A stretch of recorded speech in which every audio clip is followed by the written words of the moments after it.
a great pleasure to welcome our own Sanjay Shakkottai. He's been a professor in UT since 2001, and he's worked on a enormous wide variety of things. He kind of started out in networks, and he's worked on machine learning, optimization. One consistent theme throughout, which I never understood why he was so interested in it, has been stochastic differential equations. A lot of Sanjay's work in many different fields. He's applied them in many different fields, and he's going to talk about it. And some very cool work that he's done with a bunch of many people in the room and many people not in the room on diffusion models. So I really look forward to it. Thanks. Thank you very much, Jake. Yeah. So I've been playing with stochastic calculus even as part of my thesis. I was doing sort of optimal control of diffusions, but that's a very different word. Okay. Now, so today I'm going to be talking about solving those problems using latent diffusion. This is based on a couple of papers, both of which you two submit here. I think hopefully be submit here. He's the lead author on both these works, and he's in collaboration with several people at UT, including Megan Trout, Diana Harris, and Alex Marcus, and folks at Google and DeepMind, India Chen, Abhishek Kumar, and Vincent. So let's get going.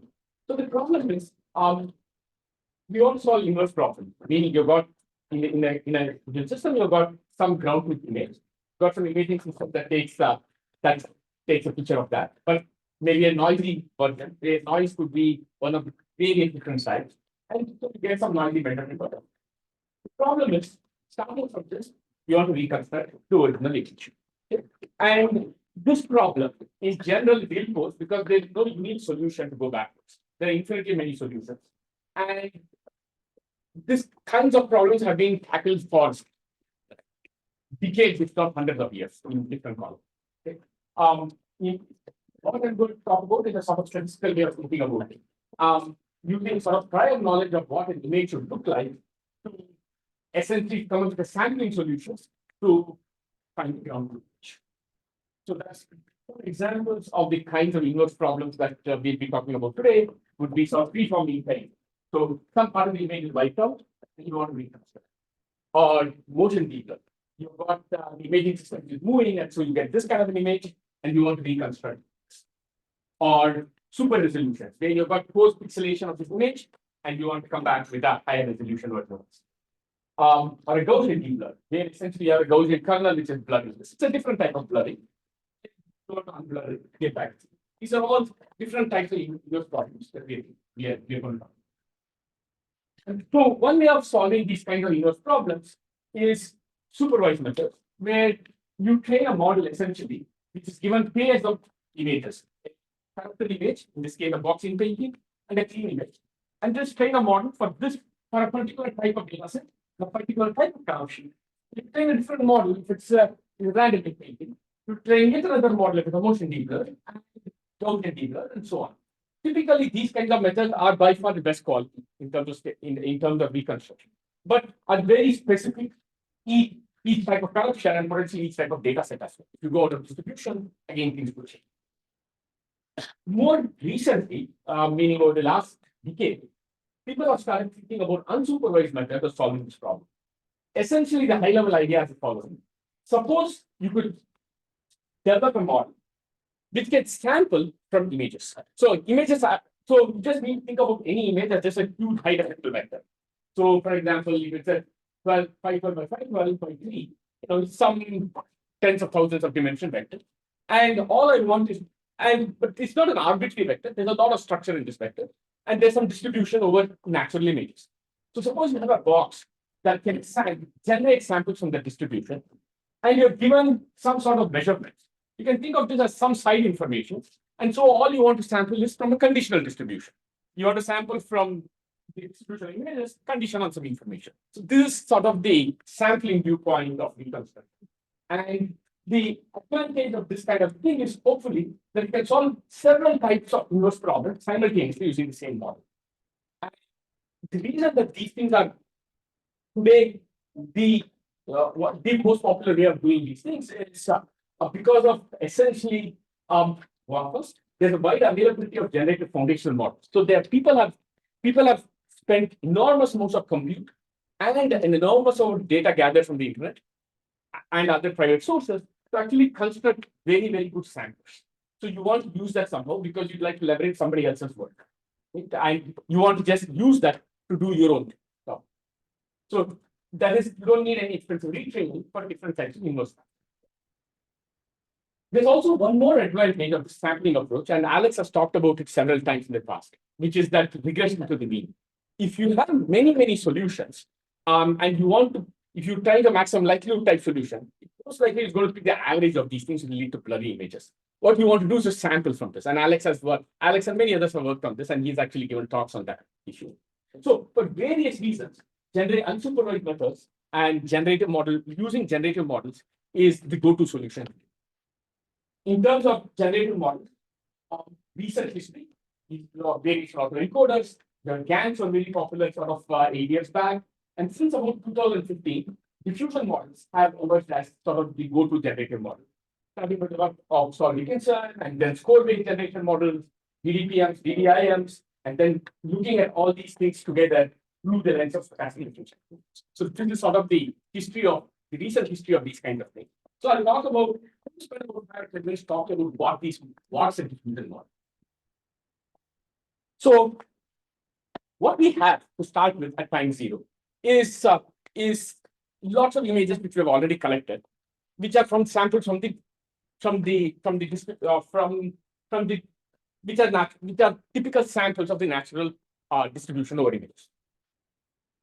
What I want is to generate new images which are consistent with these. So I want a generator which will generate such new images. What one could do in this setting is the following. You could consider the following stochastic differential equation, which is roughly the following. You feed in a time zero an image or a vector. So I'm just going to images and vectors for me are just interchangeable here. So I got this vector. A differential equation, let's look at the evolution of a differential equation over a very, very small time dt. So you can take this vector and move it a little bit. That's the dt term. And the direction you want to move it is the drift field. So in this space, in this high dimensional space, you're putting some drift and moving it just a little bit of dt amount in some particular direction. But you're not deterministically just moving it. You're adding a little bit of noise to it, say Gaussian noise. So you're jittering it a little bit. And that's called the diffusion term. And there's some volatility. It's like standard deviation term. So what this is a stochastic dynamical system, something that's evolving in time. It's according, the drift could depend on the location and the time in general. And the amount of noise variance is also depends on the location and time. Mathematically, this is just a Markov process. At time zero, you're feeding it an image, which means you're feeding it a sample from some distribution. P. Let's call it the image, the distribution of natural images. There's some marginal distribution at each time. What you want to do is to choose these functions in such a way that at the end of time, whatever you may mean by the end of time, you want this distribution, the marginal distribution there, to be something nice, maybe an exponential, maybe a Gaussian, something that I understand well and I can sample from easily. Why do you do that? This Markov process happens to be a reversible Markov process, which means that there is another stochastic differential equation. Let's think of it running backwards in time for now, where you start at time t with samples according to the known distribution, let's say Gaussian, and then you do exactly the same thing, just the time is running backwards. And what you're going to get at time zero is a sample from the image distribution. Okay. The diffusion so in the forward, there's a diffusion and a drift. There's a drift and a diffusion. Backwards too, there's a corresponding drift and a diffusion term, and you can figure out what they are. The important thing to know is for the backward process, you need to know the marginal distribution of what this would have been at time t. You need pt to be known function. We don't know this a priori, but if you knew that, you could actually run this backward. And this is called the score function, the grad log, the marginal distribution at time t of whatever the random variable xd at that time. Let me make this a little bit more concrete. Yeah. I have sorry, maybe it's a stupid question, but is it the setup is model that the FTDW is model agnostic? It seems so. Right. It actually. Is it a standard? going to talk about what kind of function. That was just a generic thing. So let me finish this, and then I think that will answer your question in pieces. That was very general. I gave a f and a g. Depending on what kind of f and g you choose, the distribution at the stationary distribution at t goes to infinity is going to be different. I could get a Gaussian, I could get an exponential, I could get nothing nice, and so on. So I'm going to stick to, in this setting, what something called the OU process, a classic stochastic differential equation, where the drift at each time is minus xt. If you're there, you're pulling back towards origin, essentially. The drift is attracting towards center, but a little bit of constant amount of variance. It turns out, for this process, you start with any distribution at time 0. As t goes to infinity, it's going to be Gaussian with 0 mean and limit variance. Okay, so it's a nice process. So this is a universal thing I can use for anything. Now, what's the reverse for this? The reverse for this is minus x, and there's a draw log p. I don't know this code function because I don't know the distribution of images. I don't know what happens to that distribution as t moves forward. However, it turns out that you can learn this function, which using data, which is called score function. I'm going to talk about how you can learn it in just a second. And this, the way you learn it, what is something which people call denoising score matching. That is, there is some way you can train a neural network to approximate this well, and then you can use that to generate images. So this is a 3-step process of actually generating images. So once you have learned this score function, what you do, you start at t, you just generate a Gaussian, run it backwards in time. At time 0, you should get a natural image. How do you, it looks sort of magical that I can just learn these functions about the score function. It goes back, the way you can learn it is actually very easy to think about. It goes back to 1950s where Tweedy first talked about it, but the idea is something which even an undergrad course in probability, you would see it. If x0 is a random variable, let's just talk scalars. The same thing holds for vectors, but let's just talk about scalars. X0 is a random variable with some distribution P0. Okay? Let me just add a Gaussian with some standard deviation sigma. So this is I'm just convolving the two distributions. Xt then has some distribution that's called Pt. And then I ask you, I'll give you a sample of Xt. Can you give me a best estimate of x0? This is an MMSE problem, the minimum mean square estimation problem. So what would you do? You just take a conditional expectation of x0 given xt equal to whatever you are observing. Okay? That's what you would do. There's a beautiful expression in this case for the conditional expectation. This is the conditional expectation of what x0 would be given xt. That happens to be equal to xt plus exactly the score function scaled by the variance. So this is really useful because at least conceptually it says the following. I don't know this, but the conditional expectation can be learned by regression. That's all you do. I give you lots of samples of x0 and xt. So how will I do that? I will generate an image, not get xt. I'll generate lots and lots of such pairs of x0, xt. Now I've got this pairs, it's just a fit. No, it's a function fit. If it's a linear regression, then we know the form. But more generally, not a linear function. The MMC can be any function, but that's what neural networks are great at. So philosophically, I can learn this from data and then do some simple algebra, subtract xt and rescale to learn this code function. Then it's implemented is somewhat different, but essentially the idea is that that's all this. Okay. So I'm going to skip over the details of how actually this is done using something called denoising, but now you can see that conceptually that this can be done. So this is my background on diffusions. But coming back, what we were talking about is we want to solve inverse problems, which means I need to sample some conditional distributions where this whole pipeline we talked about said, if I feed in noise, Gaussian noise, I can generate an image. Looks nice, but what I want is I want to feed in a particular amount of site information and generate an image that's consistent with that. That's the problem we want to solve. So this talk is going to be 3-step. The first is sort of the state of the art as of early last year. It's called the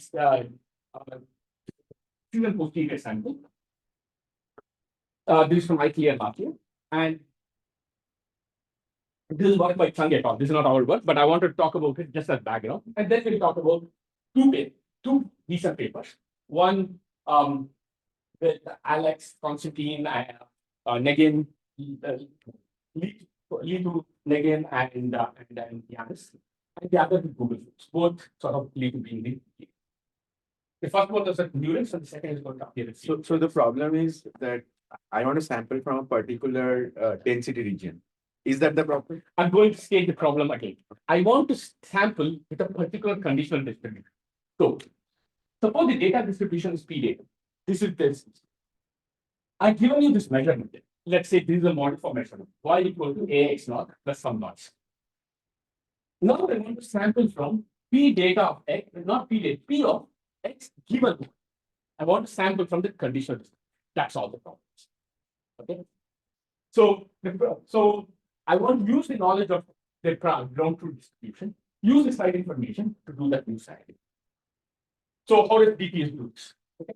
So you can look at the previous diffusion we looked at. The only difference is that when you run the reverse process, the only difference is instead of looking at PT of X, which is the marginal, the score function is the marginal, you need to do the conditional given Y, where Y is the fixed information that you have. That's all the differences. So the state, if you run this backwards in time starting method, it's easy to show that at time 0, the sample would be from the right distribution. But this score function is something that does not fall in the tweet. We don't know this score function. You know a different score function. That's the margin. The question is, can we use that to somehow figure this out? We can do Bayes rule. XT and Y can switch it around.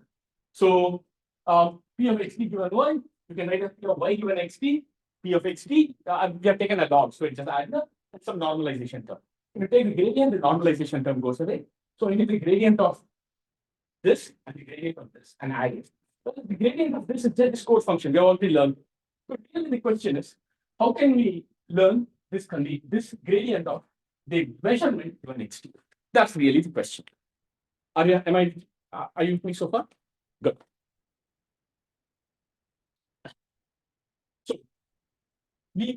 So again, I just put the reverse SPE back. I start from a Gaussian, and I've written the two score functions. One is the unconditional score function, and the other is the conditional. I want to diffuse it backwards. Nobody runs things backwards in time. We run things forward in time. Okay. So I'm going to rewrite these things as a reverse. I'm just going to do a time change. I'll call UT from now on as X of capital T minus T. Just switching time so that I can make everything move forward in time. The reverse process also moves forward in time. And just the change. So some signs change because dt becomes minus dt and some variables change. Details we don't need to follow. Essentially, what I need to learn here is in this forward process. So I start in this process at time 0 with a Gaussian, drift it forward, choose it forward for t times x, and I want to get the image consistent from a measure. There's the term which I need to learn is this conditional distribution. The times are different here because of this change in variables, but that's a detail. What the way this is said is I need to know the conditional distribution at a particular noise level. PT minus T is just called a noise level because as you move forward, you get more and more noise. All right, so how do we learn this stuff? An important observation is the following. So again, we have drawn a picture here of start from this, and this is what you like. Okay.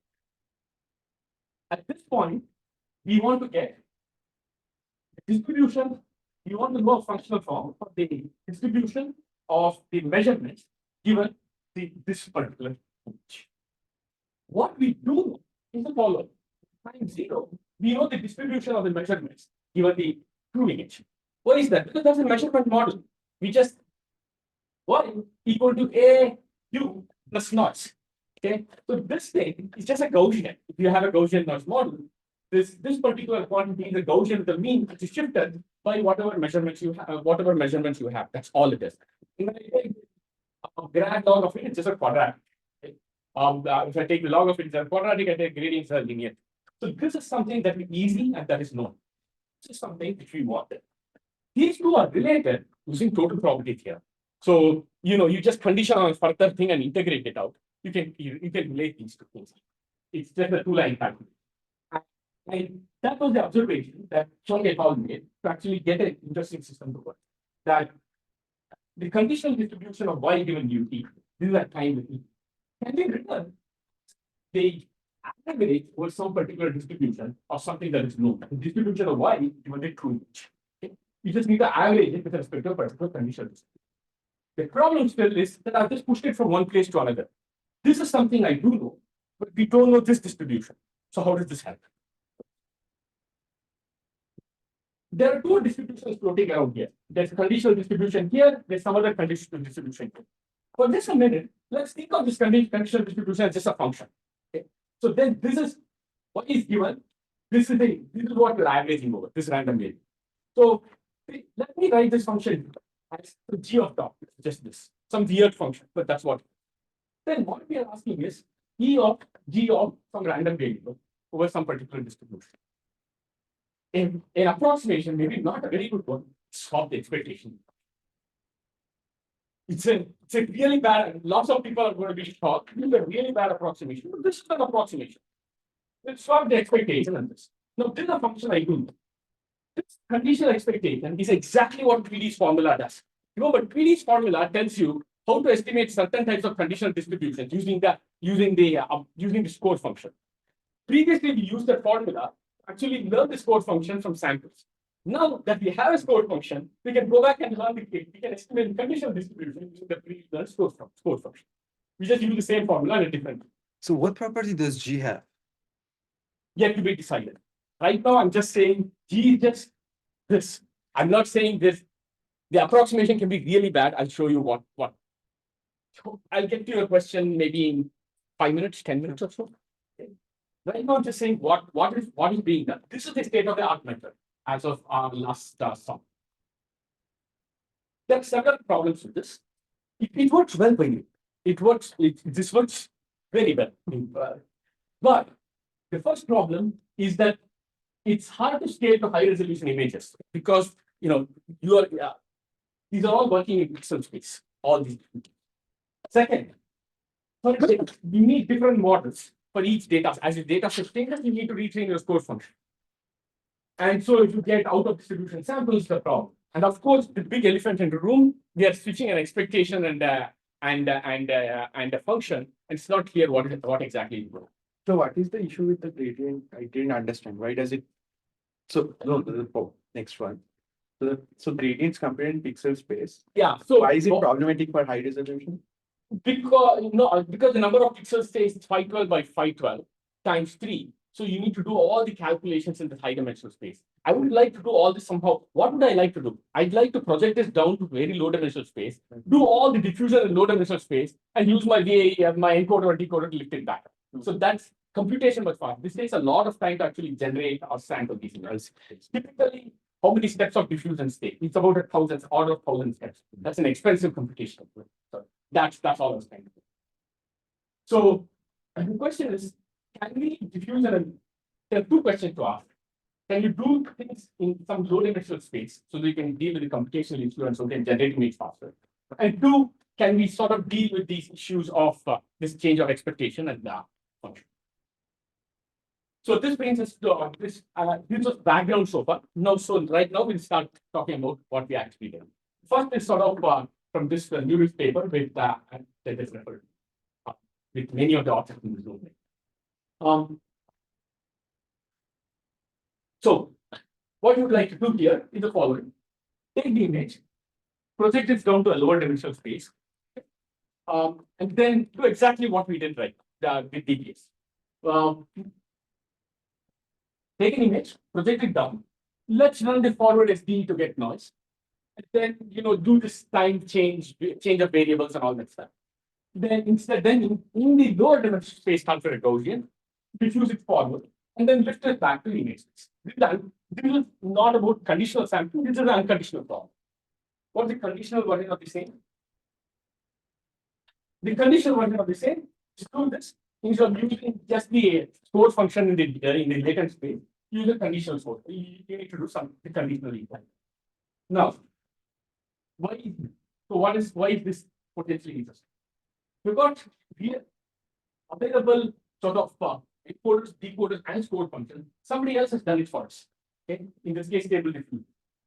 It basically goes from 512 by 512 dimension to 64 by 64 dimension. So you get a savings of about 64, 8 times 8 is the dimension reduction. And further, somebody has trained all these score functions with a variety of images. So you don't need. So if you have different data sets, you can play with all of them using just one model.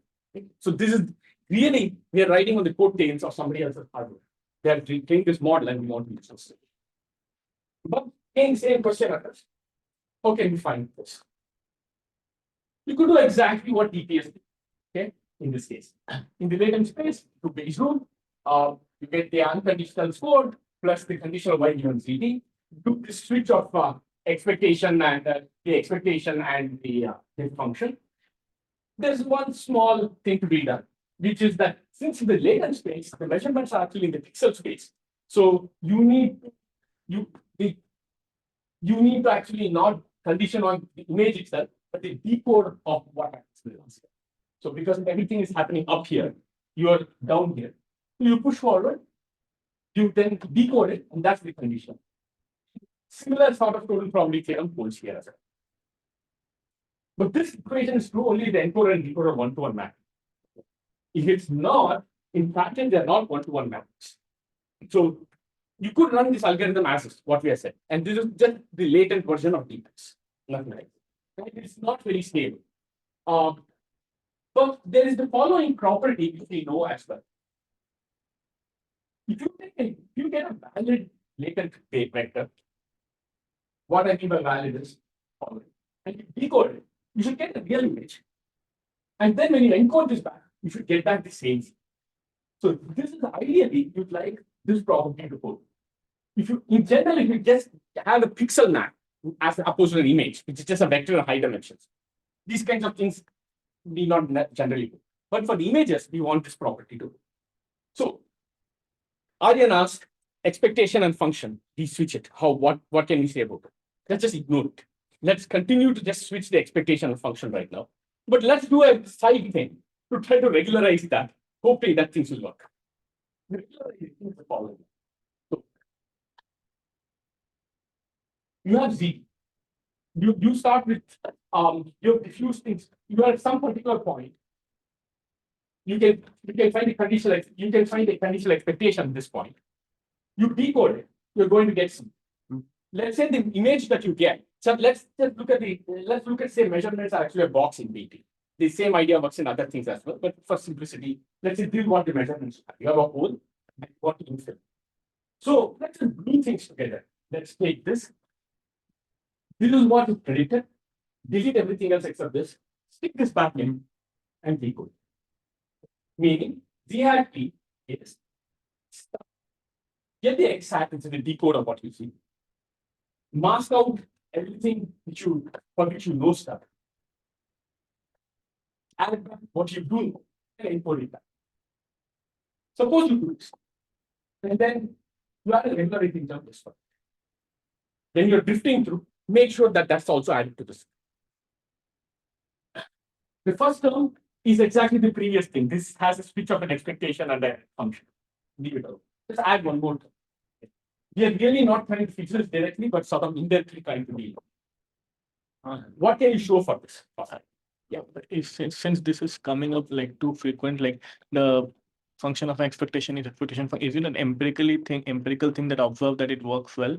Or Deep, it doesn't work well. If you take smaller step sizes, extremely small step sizes, then the approximation error is small, and then you can diffuse with many steps, and hopefully the approximation error does not grow with the number of steps of diffusion.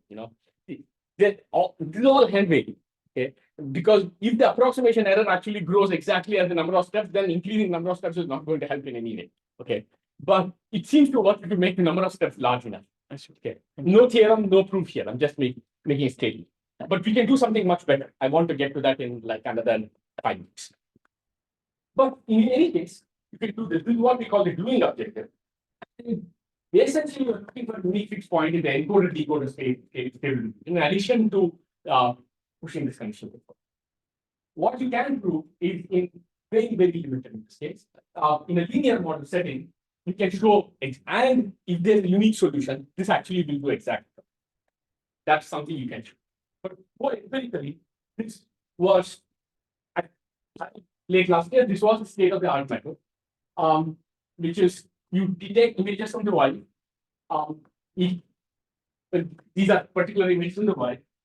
If you get a boxing filtering, you can see the kind of recovery that you can get using the art method. Okay. can do not just boxing painting, but different types of motion detail. And the image quality for this was much sharper.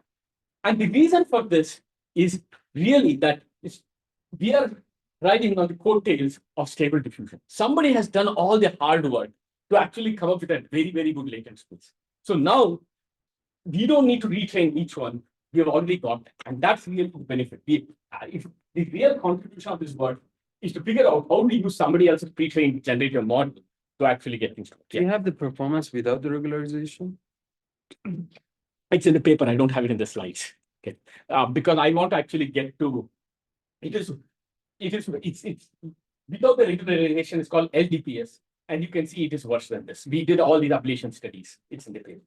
I have a question. So if you go back to your system, what exactly did you get from stable diffusion and what did you train differently? What we get from stable diffusion is grad log P. Okay. We get the encoder and decoder. So we get three things from stable. We get this. Yeah. We get encoder and we get decoder. Right. And what do you have to train? We are not training it. Okay. You're just using it. We are using it with these regulars. Okay. Right. You want to say something else? No. Okay.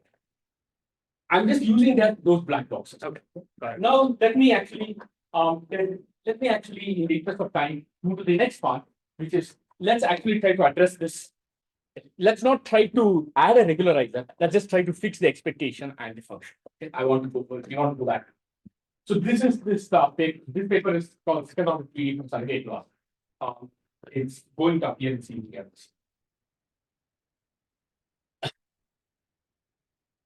Let's not forget latent. And all this stuff, what I'm talking about, will also work in latent space. Let's just talk in pixel space. That's just clear. I don't need to go through an encoder decoder because I just want to talk about that. Again, just to recall, what the key trick there was that we needed the conditional distribution of the measurements given the given sample at some particular noise level. What you have is at one end, and they are related using using basically total probability there. Okay.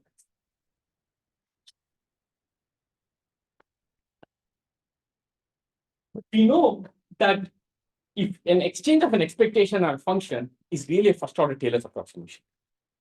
That's well, and that's all that this is saying.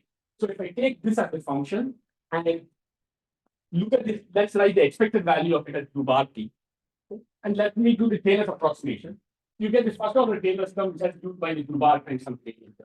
And the expectation this becomes 0. So whenever we said that there's a switch in expectation and function, really another way of saying it is we're just truncating to first order Taylor's. That's another interpretation of the DPSL. So natural question here is, can you go ahead on approximation? So how bad is the first order approximation? They show in Chung et al. In their paper that actually the error can grow linearly in dimension. And in stable diffusion latent space, it's actually about 12,000 dimensions. So it can be extremely bad. So what we want to do is to try to do a second order prediction. So Sweeney's formula again said conditional expectation is equal to the value of the conditioning thing plus this code function up to some scale that we ignore all the scales here. In terms of the same idea in conditional covariance. So if I want to know the conditional covariance, I can write this as this is now a matrix. And these are d cross d matrix. I can write this as some identity plus something of the second order code. I mean allocation. This formula is also known, and this goes back for decades. So what? Well, let's go back to our log. I can do a Taylor's expansion, look at first order, second order, and so on. And I can bring this Hessian. But that's a big problem if I have to deal with this Hessian. First of all, stable diffusion doesn't give me this code function. What stable diffusion given me is this code function. I have no way to train and retrain this. That's the issue. I estimate this using automatic differentiation. I can estimate, using random projections, I can try to learn higher order. It's a D cross D matrix, which is incredibly expensive. So I don't want to do any of that. But you can play around with algebra and get a formal lower bound on the this is what we wanted, the conditional distribution of the measurements given you. The log of that. We can get a lower bound, which depends on the first order thing. But in addition, not U transpose, but U transpose U. Okay, you can play around with it. Which means essentially, I just need to know the trace of the Hessian. So a scalar quantity I need to estimate. I don't want it. And this maybe you can hopefully estimate this efficiently using random projections. Okay. Now there are many questions you can ask them. So first, I've got a lower bound here. So what's the point? Maybe this lower bound is not very useful. Okay. Well, you want maximum. This kind of lower bound and approximation has been used in different fields as well and seems to be successful. That's not a great answer. A second answer is, given what I care about the gradients of this, can you say anything about the gradient of surrogate loss function, which essentially has the original first order thing, which has a interpretation of measurement consistency. The measurement should be consistent with your lifted bound. The measurement should be consistent. UT, whatever you have to be consistent with the measurement. That's the usual thing. But I get the second order.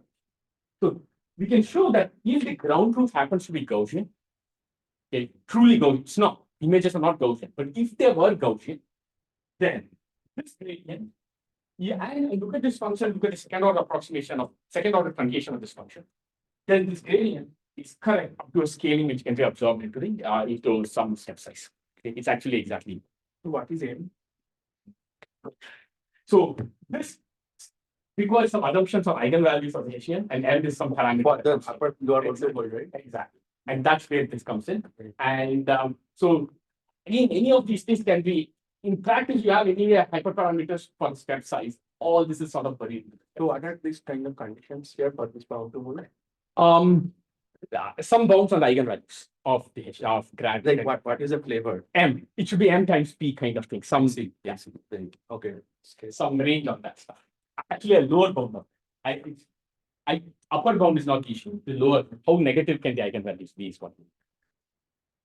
Okay, but the summary is that previously the score function essentially came down to something like this. Measurement. Now we are saying we add a correction term, second order correction that depends on the data.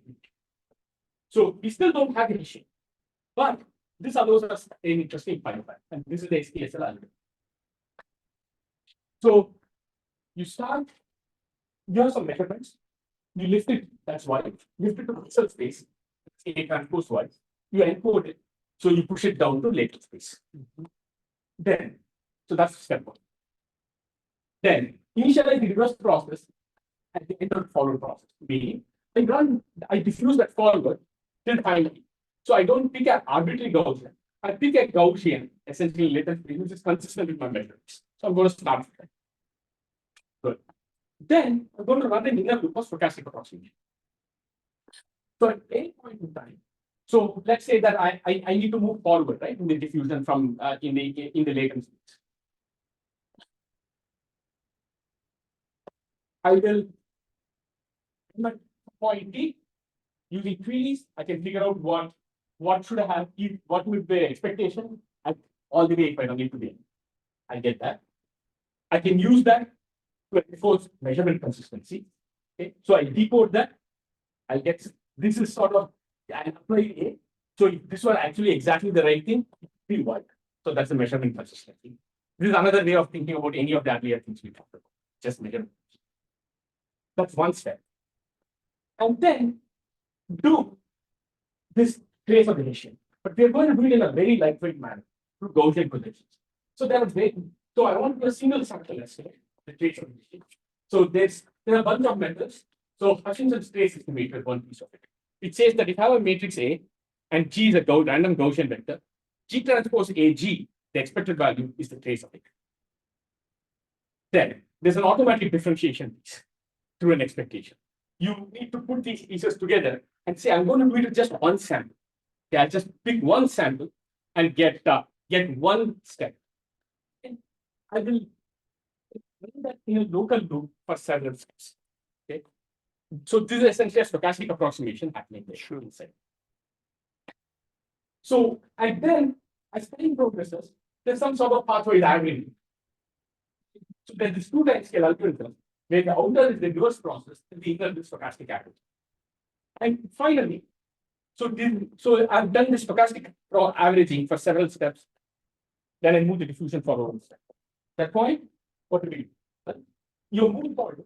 So now I finally need to move to the next time step in the outer loop. And you can use again 3D estimating to move forward. Stochastic averaging of the gradients, to be precise. Stochastic averaging is happening essentially for the second order step because I'm doing a single sample estimate of this trace. Okay, so I'm actually, as I'm moving forward, there are several. I'm essentially getting an expectation. If things don't change too much, then I sort of move things forward. The gradient approximation, you said it's all buried in the low learning rate. So basically, you're saying it has to be low learning rate. Yes, there's two learning rates. There's slow learning rate and the fast. And there are two different learning rates. Effectively, you are not changing much in the encoder and the decoder. Locally, yes. Okay. Exactly. Yeah. So they had a concrete bound on the gap between the gradient estimation that they have and they swap E and G, right? Which was order D.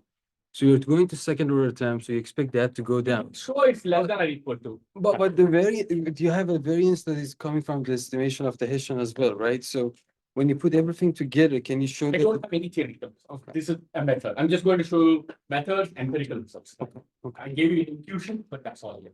The theoretical results, all it says is that is indeed a formal lower bound under some. That's all. Okay. There's no sample complexity without anything else. All right. So the advantage is that this is actually practically implementable. It reduces maybe by 0, but it's less than or equal to the first order approximation error. And it's much faster than prior state of the art. Okay.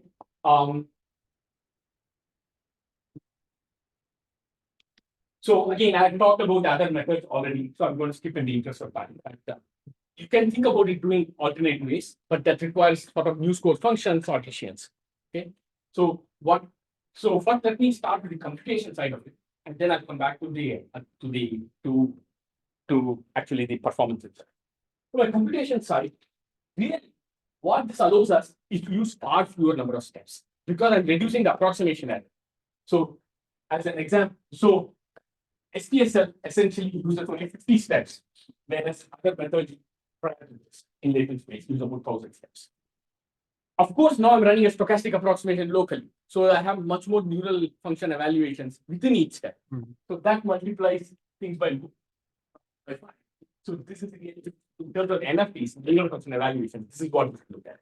And in terms of runtime, these are so it's significantly faster compared to any of the previous case that. And in terms of performance, now we can come back. Qualitatively, this is able to get much higher resolution. Sort of, if you look at sort of PSL previous our own method previously. Look at the eye here, you can see much more detail coming out. And in a variety of cases, you can see that. And in terms of sort of pairwise scores that as embedded or so on, you can see that SPSL again is sort of at the state of here. So this is the SPSL here. I have a few minutes left. So I want to just, what else can you do with this? So what SPSL does at the code is just how to find conditional grading or conditional score functions, a second order approximation. Why is this useful beyond just sort of solving these problems? Well, general inverse problems, you take a noisy input, you try to get a clean output. But people have been looking a lot at something called text guided inverse problems. Meaning, not so this is from the NDI paper and the TRED paper. This is the noisy input. You also give a word associated with called phrase and get an output. So what? Then with text guidance, now inside text with the generate. They use text to start doing this, generating other types of images as well. So that's a big advantage of text. Beyond that, this is from the paper by Kim et al. This is the TRED paper, it's a recent paper. This is a particular example. Suppose this is your input, you give a prompt there, and you generate. You try to solve the inverse problem with the prompt and without the prompt. Without the prompt, these are the kind of images that come. If you look along this line here, look at uncertainty. how much variability there are of the sample. Is what it is. If you put a text regularizer, why they call it a regularizer, reducing the uncertainty much more. Okay. So text is actually helping regularize these images of getting something. So even not only is it good for sort of generating variants, it seems to generate quality of images itself. So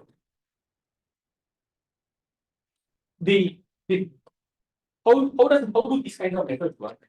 Roughly, it consists of two pipelines, two steps. The first step is in the latent space, you got a score function. But I have a particular image. Say the problem I have is I want to take this clean image of a car in front of the house and convert it to a bicycle. This is what I want. So first I'll take this score function and somehow fine-tune it for this particular image. How you do this, I'm not going to go into the details. But in the process of doing this, that fine-tuning of score functions requires the clean image at various noise levels. Okay? You take this image, you noise it in the diffusion space appropriately, you get new images, you use that some sort of fine-tuning. How is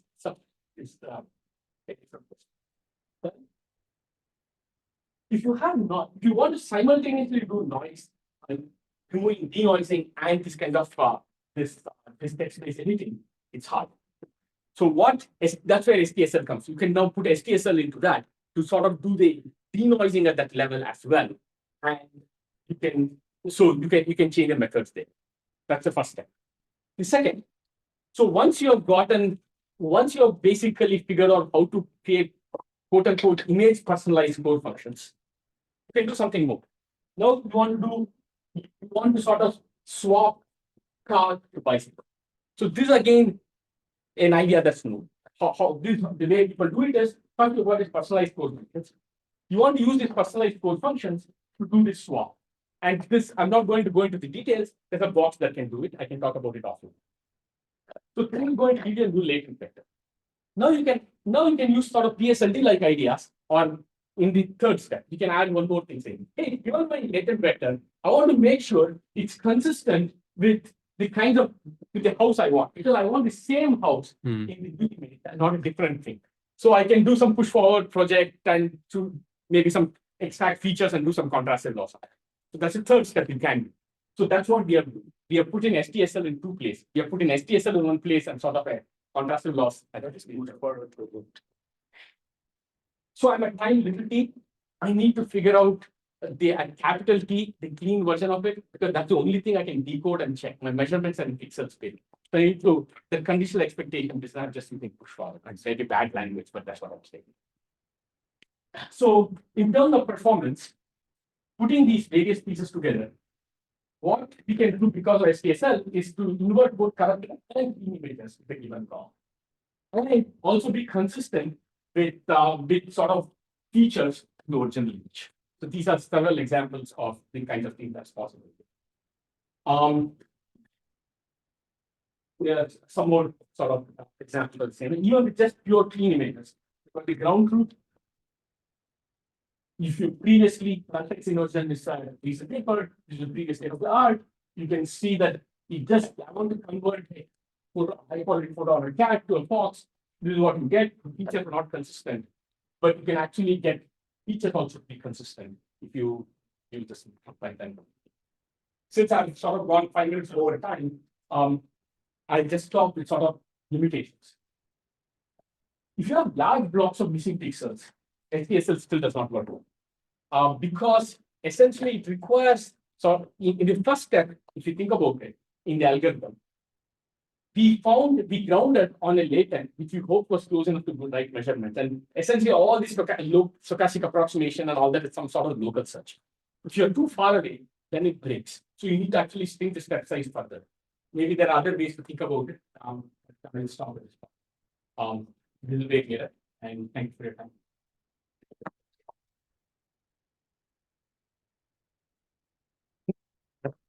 Okay, so we had several questions, but maybe there's one or two, maybe one more. So when you have these extra pixels corrupted, right? Missing, can you use ideas like, let's say, ambient diffusion? Like, so generalized Gaussian stuff, like, to improve? No? I don't know. Maybe I haven't really thought about it. I'm just saying this is an open question. Yeah, so like a Boston College was going on. So I'm kind of like looking at the PSL algorithm, and I feel like the thing about like the conditional score function in the end turns out to be like one step of stable diffusion function, and we do some regularization in the sense that we run like we make a prediction about zero at time tt. We make this prediction, we decode it. We wanted to match up with our like blurred image, and we also add another regularization in the sense that we're accounting for the discrepancy between the encoder and decoder. Yeah. Yeah. So yeah. That's right. That's right. That's the PSLD thing. Yeah, Yeah. absolutely. Also, sorry, you go. Oh, no, you can continue if you want. Also, I'm just kind of like curious because if this could be extended to some sort of like adversarial purification problem, but I guess it's hard because like for a kind of I'm not sure. I'm like, happy to start offline. Like, let's say if we add like if we have an image added from like adversarial purification, is it possible we can do adversarial purification? I don't know. That's a good question. I don't know. Yeah. Okay, so for the second paper, apart from the second order correction, there was also another innovation, the initialization of the latent. So usually in PSLD, we would not just initialize randomly. Yeah. In the second paper, you would just encode, like you try to find like a rough approximation of the image to the measurements and code, run the reverse process and then initialize from that. How much would that help? Like That is critical that is because great. this is not, we are not actually in second. If you look at it, we're not doing DDPM, we are doing DDIM. Yeah. So everything is encoded there. All the intermediate latents are also encoded in that one space. If So you were all local, all the stochastic approximation, all that are local sets around the right thing. if you were That's to great. do PSLD with this initialization, would that help PSLD as well? It should, yeah, it should absolutely help. How much, I don't know, but this initialization should help, definitely. You mentioned something about for Gaussians, if it's correct, like, for what distributions does this approximation give? Exactly. And are you talking theoretical or empirical? Theoretically. Theoretically, I have no idea. All we can say is if the ground truth is Gaussian and the loss function is actually truncated to second order, then this approximation is correct. But even for a Gaussian, the reason is for a Gaussian, the way Gaussians appears in the functional form is not through a log, but at the function itself. So this e to the minus x squared business, I need to do a Taylor's of that. And so then I guess for the So distribution of Gauss, is that a spherical Gaussian or a general Gaussian? isotropic. Isotropic Gaussian, all directions are the same. And I do a second order truncation.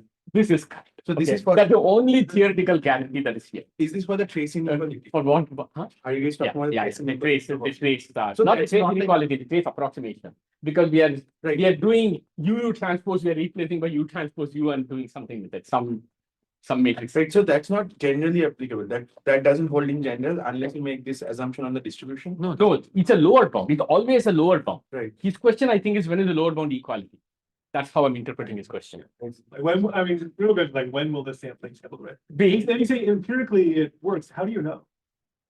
we have looked at pairwise scores where we know ground truth across a variety of different problem settings. And we observe two things. One, the image quality is way better than just the first order, point number one. And point two, we can do that with far fewer number of NSFs. Again, a variety of a large number of experiments. So finally, that's just an experimental. We will find as a last one. Respect and